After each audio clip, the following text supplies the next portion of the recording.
It started with a single disgusted glance. Sharp, quick, cutting. The kind of look people give when they think someone isn't worth the space they occupy. Hey, you can't sit there. Move along. The voice came from a woman in a polished navy vest, her hair tied in a tight bun, her posture stiff with authority she didn't quite earn. She worked the front lobby of a large corporation, a company whose name gleamed proudly across the glass doors. And at her feet sat a man she believed was homeless. He wore an oversized gray hoodie, frayed at the sleeves, loose jogging pants, old sneakers with one lace missing, a fake beard that shadowed his jaw, and a backpack so worn it seemed older than he was. He lifted his eyes, calm, tired, thoughtful, but she didn't see calm. She saw a problem. "Sir, I said move," she repeated, as if speaking to a stubborn animal. "This is private property." A few employees walking through the lobby paused, watching. Some shook their heads in disapproval. Others chuckled quietly. None of them knew who he was. None of them knew why he was really there. None of them knew what was about to happen. "Ma'am," the man said softly, "I'm just sitting. I'm not bothering anyone." She scoffed. "You people always say that. If you want handouts, go somewhere else." The words hit the air like stones. A janitor nearby winced. A security guard shifted uncomfortably. A few employees pretended not to hear. The man lowered his gaze again. He could have said one sentence to change everything. One sentence that would have made the woman straighten her spine and swallow her words. But he didn't. Not yet. Instead, he whispered, "I'm just resting." She stepped closer, voice dripping contempt. "Rest somewhere else. This building isn't for people like you. People like you." The phrase lingered in the air, revealing more about her than it ever did about him. She grabbed his backpack roughly. "Let go," she snapped. "You're leaving?" He gently pulled back. "I didn't do anything wrong." She pushed him. The lobby fell silent. Even the automatic doors paused their smooth sliding, as if the entire building was watching. And the man, still sitting on the floor, exhaled slowly, not in anger, not in fear, but in disappointment. He looked up at her again. What she didn't know, what none of them knew, was that the man they were treating like trash didn't just own the backpack she was holding. He owned the building she was standing in.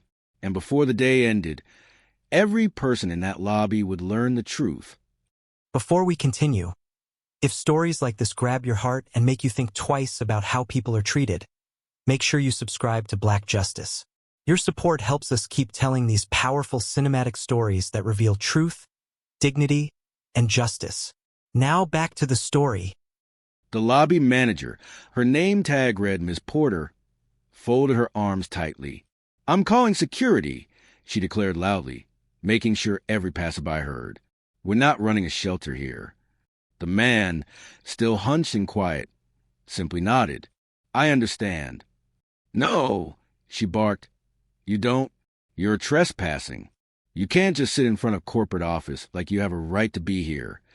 A young employee walking past whispered to his friend, "Why does he choose our building? There's a bench across the street." "Probably wants attention," the friend muttered. "They always do." The man lifted his head slightly and observed them both, not with anger, but with careful interest, as if he wasn't just watching their behavior, but studying it. Ms. Porter paced like she was preparing for battle. "You homeless folks think you can just plant yourselves anywhere," she said loudly. "It's ridiculous." He didn't flinch, didn't argue, didn't rise to her taunts. He just watched. Another employee, a young woman holding a coffee tray, rushed in through the glass doors. The moment she saw him sitting on the floor, her nose wrinkled instinctively. "Ugh," she muttered. "Not him again." The CO, disguised, silent, had never even stepped foot in this building looking like this.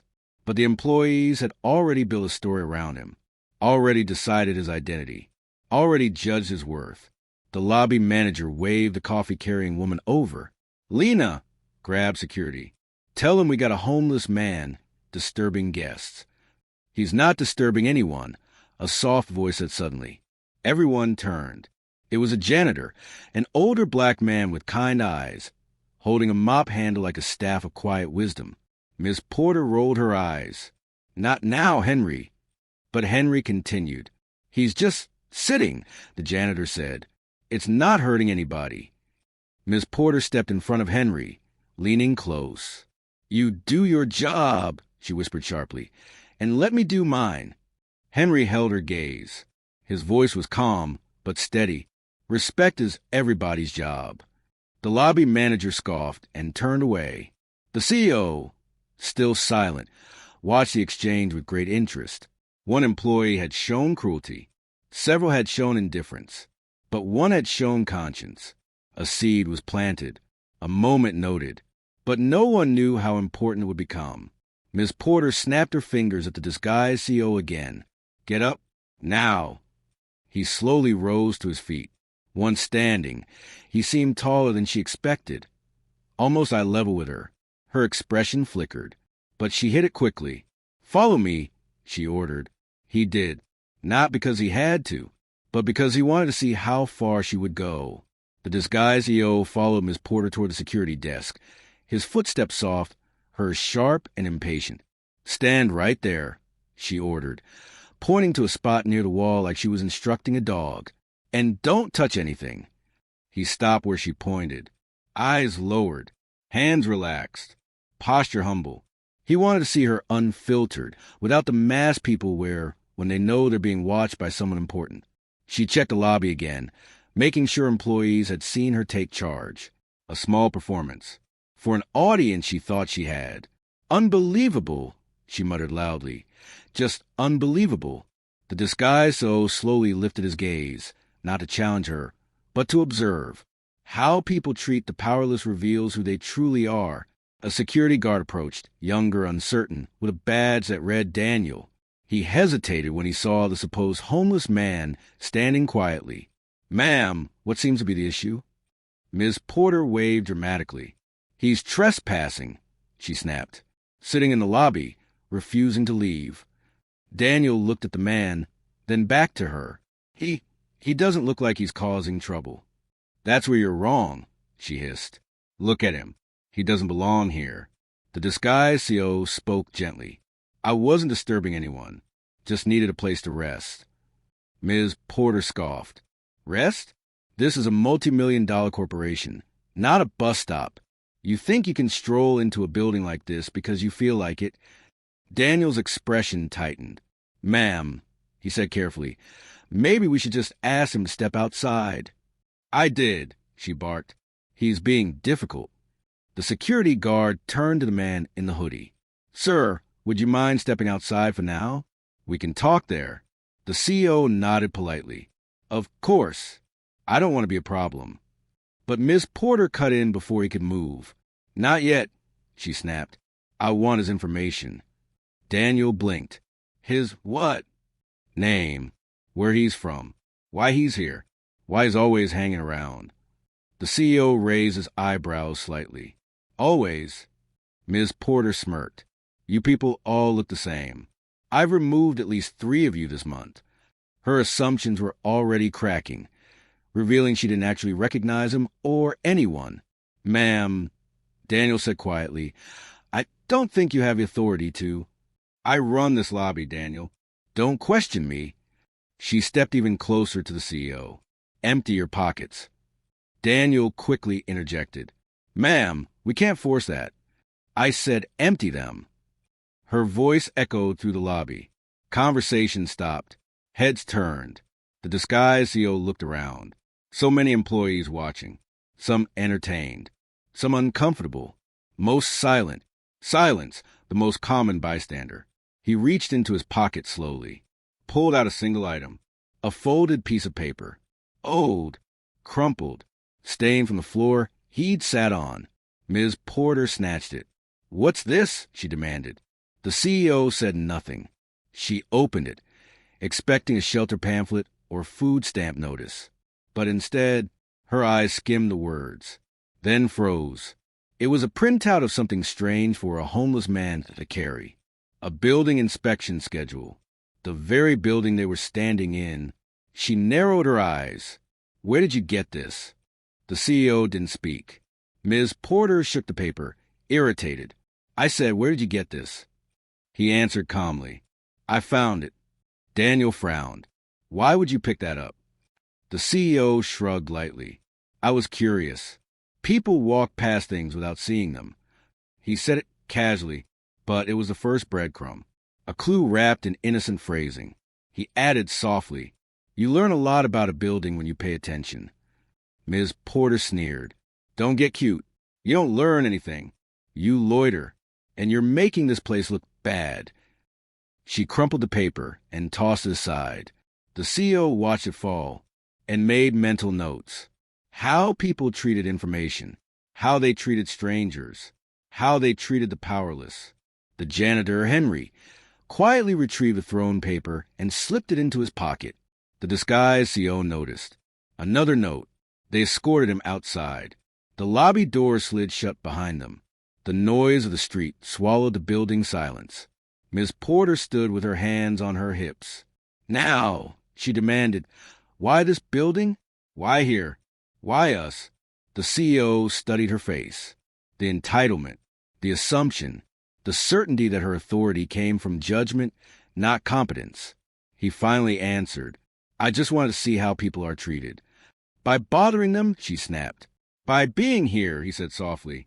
Exactly, she barked. People like you ruin places like this. Daniel flinched. The janitor, who had followed quietly through the doors, shook his head, but no one said a word. Ms. Porter continued. You think you can just sit around outside corporate headquarters? What do you want, pity? Money? A handout? He didn't answer. She stepped closer. Say something. He looked at her calmly. I don't want a handout. She laughed. Then why dress like this? Why pretend to be helpless? The CEO's eyes locked onto hers. I never said I was helpless. Her smirk faltered for half a second. Just half. Daniel swallowed. Ma'am, maybe we should just let him go. Ms. Porter shook her head vigorously. No, not until I file an incident report. I want him banned from property. Permanently. Daniel hesitated. That's extreme. He's a risk, she insisted. He's a danger to the company. He's... A voice behind her interrupted. A quiet, calm voice. You don't know how wrong you are. She turned sharply. Behind her stood another employee, a junior accountant who had watched the entire scene from the mezzanine. A young black woman named Kayla. She stepped forward, trembling slightly, but standing firm. He wasn't bothering anyone, Kayla said. You escalated this. Not him. Miss Porter's eyes narrowed. Watch yourself, she warned. You're now inserting yourself into a security matter. Kayla didn't back down. He's not a threat. You don't know that. Kayla's voice cracked, but she spoke anyway. I know a person's eyes when they're afraid and when they're not. Her gaze drifted to the CEO's face. You're talking to someone who isn't afraid of you, she said softly. He's observing you. Ms. Porter scoffed. Observing me? Please. He can barely stand straight. But Kayla didn't look away. She was seeing something others had missed. The posture beneath the hoodie wasn't frail. It was controlled, grounded, self-assured, and the CEO knew she had noticed. Someone finally sensed there was more to him than the disguise. Ms. Porter clapped her hands sharply. That's enough. Both of you, back to work. Kayla hesitated. The CEO gave her a slight nod, a silent thank you. She turned and walked back inside, but her eyes lingered seconds longer than necessary. Ms. Porter exhaled sharply, straightened her vest, and held out a clipboard. Sign, she demanded, so we can ban you from the property. Daniel stepped forward. Ma'am, he doesn't have to sign anything. He hasn't done anything wrong. Ms. Porter glared. Are you taking a side? Daniel hesitated, and then the quiet voice of the janitor, Henry, cut through the air again. He's not the problem here, he said. Ms. Porter turned on him. Excuse me? Henry maintained eye contact, calm but unafraid. You're treating him like trash because of how he looks, Henry said. That's the only reason. Daniel swallowed hard. Employees walking by slowed down. The moment was shifting. The CEO could feel it. The first fracture in the foundation. Ms. Porter shook with anger. You know what? She said. Fine. He doesn't want to leave willingly. I'll call the police. A heavy silence fell. Daniel looked horrified. Henry shut his eyes. Kayla watched nervously through the glass doors. And the so simply exhaled. You don't need to do that, he said quietly. I decide what needs to be done, she snapped. Then the CEO lifted his head fully for the first time, his voice low, measured, controlled. Are you sure about that? A ripple of tension ran through the air. Daniel frowned. Ms. Porter blinked. WH, what is that supposed to mean? She asked. The CEO stood straighter, no longer hunched, no longer meek, no longer hiding the strength in his posture. He looked her in the eye. Before you take another step, he said calmly, you should know who you're talking to. Ms. Porter's face twisted in confusion. Who are you? She demanded. He didn't answer. Not yet, because the reveal had to happen at the right time, with the right witnesses. But what she didn't know was that half the office was now watching from inside, and one more pair of eyes, the one pair that mattered most, had just stepped out of the elevator. The elevator chimed. A clean, crisp sound, almost too polite for the tension outside. Ms. Porter didn't notice. Daniel didn't notice. Even Henry didn't notice. But the disguised CO did. He heard it before anyone else. And he smiled just barely, because he knew exactly who was about to walk through those doors. Footsteps echoed inside the marble lobby, confident, steady, unmistakable. Then the glass doors slid open, and the company's director of operations, Mr. Alden, stepped outside, a tall man with sharp glasses, a tailored suit, and an expression carved from stone. His presence changed the air immediately. Conversations inside the building stopped. Employees straightened. The atmosphere tightened like a pulled thread. Ms. Porter gasped when she saw him. And Mr. Alden, sir, I didn't expect you to be here. Alden scanned the scene. The supposed homeless man, security, the janitor, the tense silence. What's happening? Alden asked coldly. Ms. Porter rushed forward, eager to frame the narrative. Sir, we caught this man trespassing, she said proudly, gesturing at the sill like she was presenting evidence. I was just about to call the police. Alden turned his eyes to the disguised CO and froze. Only for a second. A flicker. An inhale. But enough. The CO saw it. Alden recognized him. He recognized the posture, the eyes, the quiet way he observed everything. But Alden didn't reveal it yet. He wanted to see more. He stepped closer to Ms. Porter. And what exactly, Alden asked slowly, makes him a threat? Her voice sharpened defensively. He was sitting inside, making the lobby look unprofessional, refusing to leave, and he's been lurking around all week. I haven't, the CEO said softly. Ms. Porter ignored him. Sir, you know how these people can be. They wander in, they cause problems, Miss Porter. Alden's voice cut clean through her sentence, sharp enough to slice it in half. Do you have proof of anything you're claiming? Well, everyone saw him, she stuttered. He's clearly homeless, sir. Being homeless doesn't make someone dangerous. Ms. Porter blinked. The crowd blinked. Even Daniel blinked. Alden's tone was steady, but something else lay beneath it. Something almost pointed. The CEO watched with interest. He knew Alden would play this carefully, because the mid-reveal required a shift, not a shock. Ms. Porter regained her footing. Sir, with all due respect, she said, he doesn't belong in a place like this. Alden raised an eyebrow. And you do? She stiffened. Of course. And what makes you so sure? Alden asked calmly. That's my job, she stammered. To maintain order. Alden studied her. That's what you think you're doing? Yes. A pause. Then Alden asked quietly, have you asked him why he's here? She scoffed. No. Have you asked whether he needed help? No.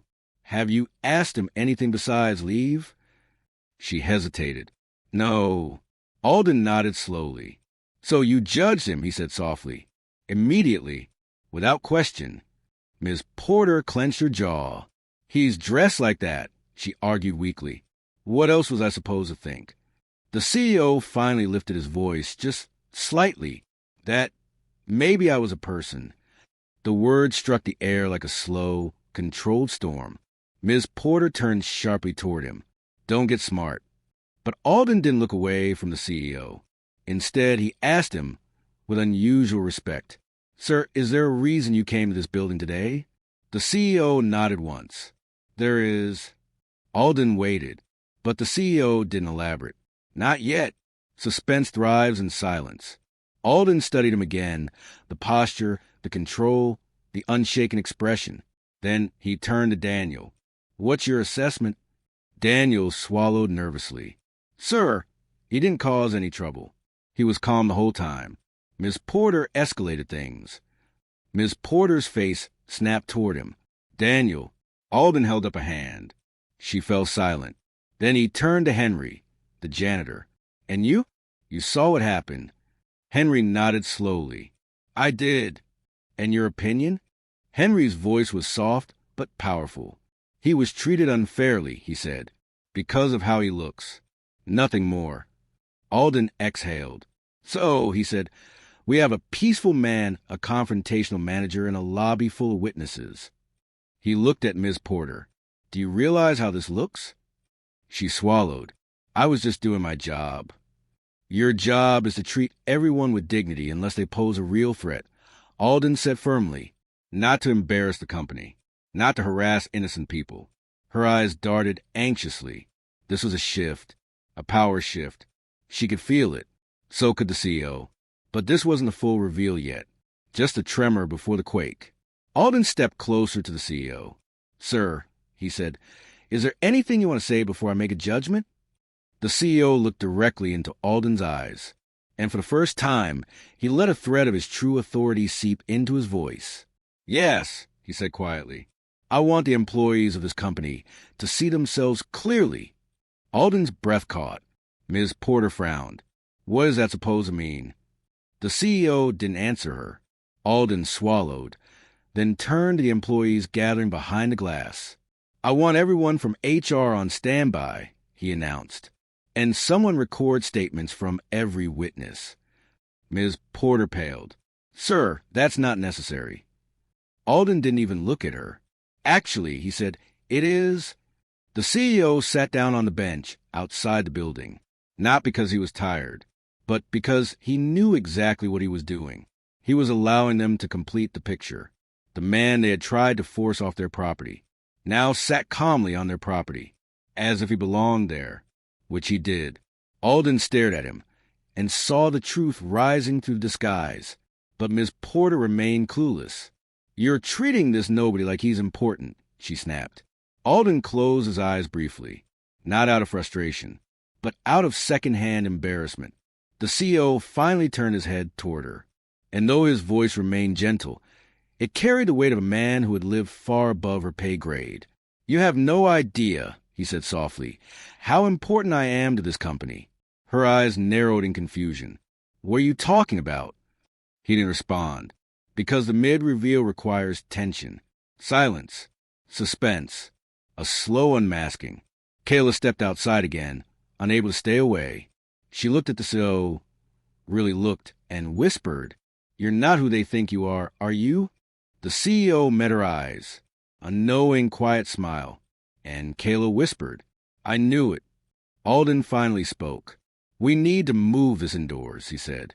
There's something you all need to hear. Ms. Porter looked terrified. Why? He doesn't need to come inside. Alden turned to her sharply. Yes, he said. He does. She stepped back. Alden extended his hand to the CEO. Sir, please. And the CEO rose, not hunched, not hesitant, not hiding, but with controlled, unshakable confidence. A confidence Miss Porter had never seen before. She froze, because for the first time, she realized something was very, very wrong. Who are you? She whispered. The CEO paused, looked directly at her, and said quietly, You'll find out soon. He walked toward the lobby doors. And the entire company held its breath. The glass door slid open as a disguised CEO stepped inside. The lobby moment ago loud with judgment and whispers, was now frozen. Employees lined the staircase. Heads peeked over cubicle walls. HR staff gathered near the front desk. The air felt electric. Miss Porter followed closely behind, her voice shaky. "Sir, I really don't think we should gather everyone for this. It's just a trespasser." Alden silenced her with a single look. "We're not doing this your way," he said. Daniel and Henry walked in too. Kayla stood off to the side, heart pounding.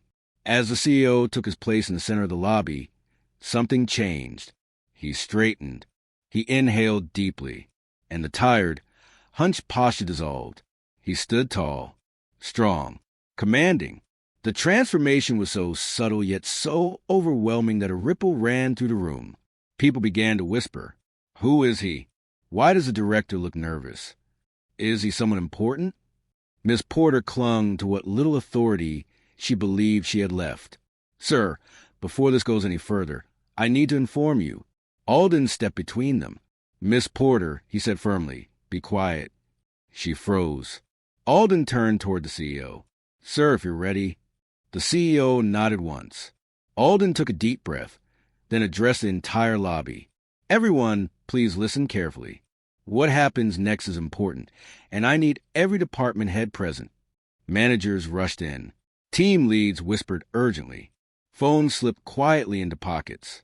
The CEO watched them all. Every face, every reaction. Then Alden continued. "This man, whom many of you judge without hesitation, has not trespassed. He has not violated any policy." Ms. Porter scoffed under her breath. He's dressed like that, and you're still making excuses?" Alden turned. "Miss Porter, today has exposed more about you than you realize." He looked at the CEO. "Sir, would you like to speak?" The lobby fell silent. The CEO stepped forward. He reached up and slowly peeled off the fake beard. Gasps echoed through the marble hall. A wave of recognition swept the room like a gust of wind. Wait, he looks familiar. Hold on, is that?" Ms. Porter stared in confusion. What are you doing?" The CEO then pulled off the hoodie. Underneath, a fitted black long-sleeve shirt. Simple, clean. He wasn't shabby. He wasn't frail. He wasn't powerless. He wasn't homeless. He lifted his chin. And Alden finally finished the sentence everyone was waiting for. "This is Mr. Grant A. Mercer." A hush fell. A trembling breath escaped someone in the back. No way, that can't be him." Alden continued. "The founder and CEO of this entire corporation." The silence burst. Shock, disbelief, fear, shame. Ms. Porter staggered backward. What do you mean, CEO?" she stammered. "That's impossible. The CEO doesn't walk around like that." Grant Mercer, now fully himself, stepped closer to her. "That's exactly why I did it," he said softly. His voice carried weight without aggression, truth without shouting, authority without ego. He glanced around at every face in the lobby. "You see these floors?" he said. "I paid for them." Someone gulped. "These walls? This emblem? The salaries that hit your accounts every month." He paused. "I built all of it. No arrogance. Just fact. And yet," he continued, "the moment I walked in looking like I had nothing, many of you decided I was nothing." A shiver ran through the room. Employees lowered their heads. Kayla swallowed hard, watching him with wide, emotional eyes. Grant turned to Ms. Porter. "You said people like me don't belong in my own building." Ms. Porter's lip trembled. I didn't know." "That's the point." He stepped even closer. "You don't know who you're talking to, so you assume the worst." Eyes lowered everywhere. Grant continued, voice steady. "Today was a test. A simple test. Not for one person. For everyone." He gestured toward Henry, the janitor. "Only one employee treated me with respect before knowing who I was." Gasps rippled as Henry's eyes widened. Grant nodded to him. "Sir, you saw me as a human being. Not a stereotype. Not an inconvenience. Not a threat." Henry blinked, emotional. "I just did what was right," he murmured. "And that," Grant said gently, "is why you passed the test." He then turned to Daniel. And you, he said, you hesitated, but your conscience pushed you toward fairness. That matters. Daniel exhaled shakily. Grant finally turned to Kayla. And you, he said softly, you look beyond appearance. You saw the truth before anyone else. Her eyes glistened. I just didn't want something bad to happen, she whispered. Grant nodded. Empathy is rare. Hold on to it. Then he faced the rest of the employees. Now listen carefully, he said quietly, but his voice filled the room. I didn't raise my voice, but I raised the truth. He let that line hang, heavy, resonant, unforgettable. Then came the consequences. Grant looked at Alden. Prepare a full report, he said. Every witness, every detail. Alden nodded. Grant turned back to crowd. To those who laughed at me, to those who judged me before hearing one word, to those who saw a person sitting quietly and reacted with disgust. His voice hardened, but stayed calm. You failed the test. People swallowed hard. Miss Porter's breathing grew uneven. Grant faced her directly. As for you, she shook her head violently. Please, Mr. Mercer, I've worked here 8 years. I didn't mean... Intentions don't erase harm, he said. Then the verdict. Effective immediately, you're suspended pending investigation. She gasped. And no, you can't. I was only doing what I thought was... Grant stopped her. You were doing what prejudice taught you to do. Tears built in her eyes. This isn't fair, she whispered. For once, Grant said softly, you're experiencing something fair.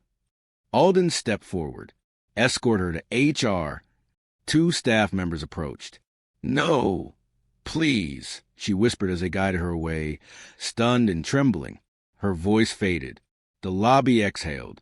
Grant turned to the others. Some of you stayed silent today, he said. Silence isn't neutral. Silence is a choice. Several employees lowered their heads, ashamed. Grant continued. From this moment forward, new training programs will begin, not on efficiency, not on performance, but on humanity. Cameras recorded. Whispers spread. Hearts raced. And let me be clear, Grant added, your position in this company is not determined by how you treat those above you, but by how you treat those you think are below you. Henry covered his mouth, emotional. Daniel wiped his eyes. Kayla nodded, breath unsteady. Grant finally stepped backward, letting the weight of the moment settle. Then, quiet but firm, he said, Now, let's rebuild this company the right way. The lobby slowly emptied as HR guided employees into smaller rooms for statements. The tension gradually softened, replaced by an uneasy quiet, the kind that fills a room after a storm passes. Grant Mercer, now fully unmasked, remained standing at the center of the lobby. Still, calm, grounded. Henry, the janitor, approached him cautiously. Sir, he said softly, if I overstepped at any point, I apologize. Grant turned to him with a gentle smile. You didn't overstep, he replied. You stepped up. Henry exhaled, relief pouring from his shoulders. I only said what I felt was right, he said. And that, Grant answered, is the reason this company needs people like you. Daniel slowly approached as well. Sir, he said nervously, I should have spoken up sooner. I hesitated. I'm not proud of that. Grant placed a reassuring hand on his shoulder. What matters, he said, is that your heart was pulling you toward the truth. Don't ignore it next time. Daniel nodded. Kayla stood a few feet away, emotional but quiet. Grant approached her. You saw me, he said softly. Not the clothes, not the disguise. Me? Kayla blinked back tears. I just didn't want to see someone treated that way again, she said.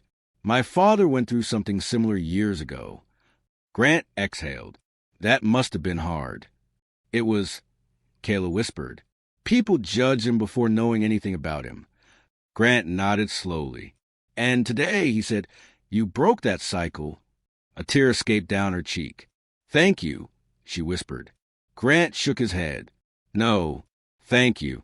The 3 of them, the janitor, the security guard, and the junior accountant, stood together with the CEO. People who society often overlooked. People who didn't have titles that commanded respect. people who held the true moral backbone of the company. Grant looked at them with genuine pride. Change starts with people like you, he said. People who choose humanity over convenience. Henry nodded. And what about the others? He asked quietly. Grant's gaze swept the lobby, the polished floors, the expensive light fixtures, the company emblem high on the wall. They'll learn, he said, or they won't work here. Later that afternoon, Grant stood outside the building with a cup of coffee Henry had insisted on buying for him. They watched employees exit the building in small clusters, whispering about what had happened. Some looked ashamed, others thoughtful. A few avoided eye contact entirely. A black SUV pulled up to the curb. It was Grant's official driver, but he didn't get in. Instead, he sat back down on the bench outside, the same place where Miss Porter had told him he didn't belong. Henry stood next to him. "Sir, you don't need to prove anything," Henry said. Grant smiled up at him. "I'm not proving anything," he replied. "I'm remembering." "Remembering what?" "That power doesn't change who you are," Grant said softly, "but it reveals who everyone else is." Henry nodded slowly. "That's true." Grant looked thoughtfully at the street. "You know," he said, "when I started this company, I wanted it to be different, a place where people felt valued." Henry shifted. "And today?" he asked. "Today," Grant said quietly, "I was reminded how easily values disappear when they're not protected." He added, "But I also learned something else." Henry raised an eyebrow. "What's that?" Grant smiled. "That there are still good people here. People worth leading." From across the street, Kayla walked toward him again. She hesitated, then said, "Sir, I hope you don't mind, but may I ask you something?" "Of course," Grant said. She bit her lip nervously. "Why did you do it?" she asked. "Why put yourself through something so humiliating?" Grant leaned back. "Because power can create blind spots," he said. "People act differently around a CEO. They hide their flaws. They polish their behavior." Kayla nodded. "So you want to see the truth?" "Yes," Grant said. "The truth people show when they think they're talking to a nobody." Kayla exhaled deeply. "That's brave." "It's necessary," Grant said softly. "A company is only as strong as its weakest values." She swallowed. "And today you found out what cracks are." Grant looked toward the building. "Yes," he said, "but I also found out what his strength is." He met her eyes meaningfully. "People like you. Like Henry. Like Daniel." "And people like Miss Porter?" she asked quietly. Grant considered. "People like her remind us why the work isn't done." As the sun dipped lower, Grant finally stood. He dusted off his clothes, not because they were dirty, but because symbols matter. He extended his hand to Henry. "Thank you," he said again. Henry shook his head. "Don't thank me, sir. Thank yourself." "For what?" "For showing us who we need to be." Grant smiled. "I plan to." He turned to Kayla. "Expect a call from HR," he said gently. "A good one." Her eyes widened. "Sir, I don't." "You earned it," Grant said. "Not because you recognize me, but because you recognize humanity." Her eyes filled with tears. "Thank you," she whispered. Grant nodded at Daniel next. "You too," he said. Your silence turned into courage. Daniel exhaled shakily. "I won't hesitate next time." Grant nodded. "Good. That's all anyone can ask." As Grant finally walked toward his SUV, he paused, turned back toward the building, toward the bench, toward the place where the truth had unfolded, toward the people who'd witnessed it all. He lifted his voice one last time, calm, powerful, cinematic. Respect is not a reward for status. Respect is a minimum every human deserves. He opened the car door. "And if a company forgets that," he said softly, "it has already failed." He got inside. The SUV pulled away, and the people left standing in the fading sunlight understood. Today wasn't just a test. It was a mirror, and some would never see themselves the same way again. Sometimes the greatest power a person holds isn't authority, wealth, or status. It's the ability to reveal truth without raising a voice. The CEO didn't fight back with anger. He didn't demand respect. He didn't shout, threaten, or insult. He simply let their choices tell the story. And in the end, their choices spoke louder than any disguise ever could. Respect costs nothing, but it can change everything. If the story moved you, inspired you, or opened your eyes, make sure you subscribe to Black Justice. Share your thoughts in the comments. Your voice matters here,